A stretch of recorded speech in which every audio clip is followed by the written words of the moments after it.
This segment of the news is brought to you by Sun Oil Limited. A man's in hospital following an early morning stabbing over in Grand Bahama. From what police have passed on to us, the victim was at Tino Beach after 12 this morning when he got into an argument with a man known to him who pulled out a knife and stabbed him in the abdomen. Police confirming that the victim's in serious but stable condition. Meantime, the hunt is on for Jcntvnews Smith, the man allegedly behind an attempted murder charge. Smith said to be dark-skinned, average build, with his hair in cornrows. Any information on his whereabouts should be passed on to the Central Detective Unit in Grand Bahama at 350-3107 through 12-911-919 or the nearest police station. The weekend ends in tragedy for one New Providence family after a loved one was found dead at his Yamacraw Hill home. An autopsy will determine the exact cause of death. However, based on preliminary investigations, police were alerted to the incident shortly before 5 p.m. Sunday. At the time, they were told the victim's lifeless body had been found on the lawn.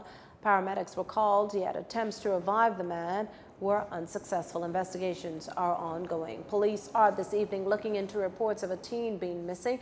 13-year-old Angel Knowles is a resident of number 10 Kendall Avenue, South Beach. The teen said to be light-skinned, between 5'3" and 5'4" inches tall and slim build. Anyone with information on her whereabouts should call the police immediately.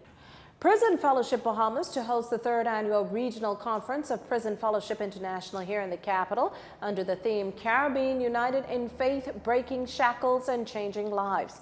Former regional director for the Caribbean for Prison Fellowship International, David Williams, says partners from 12 Caribbean countries will converge in the Bahamas for the event. The broad goals of the conference are fellowship, education and training, and initiative sharing. Highlight presentations will cover reports from the various countries, strategies for capacity building for longevity, fundraising, the new paradigm, protocols of prison ministry, and Prison International signature programs, TPJ, and Sycamore Tree.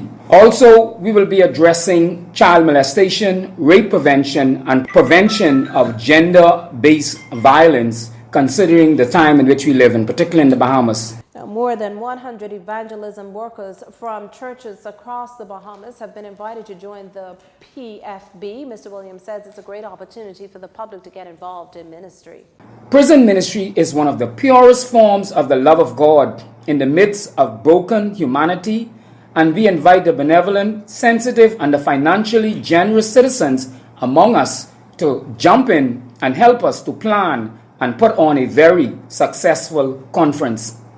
As we all lend a hand in aiding the falling in our land to walk again, we must remember that Jesus says, if you have done it unto the least of these, you have done it unto me. Prison Fellowship Bahamas is an arm of an international fellowship out of Washington, D.C. Representatives from nations such as Jamaica, Barbados, Bermuda, Antigua and Barbuda, Cayman Islands and Belize will attend the conference to be held at Cousin McPhee AME Church, May 26th through the 31st.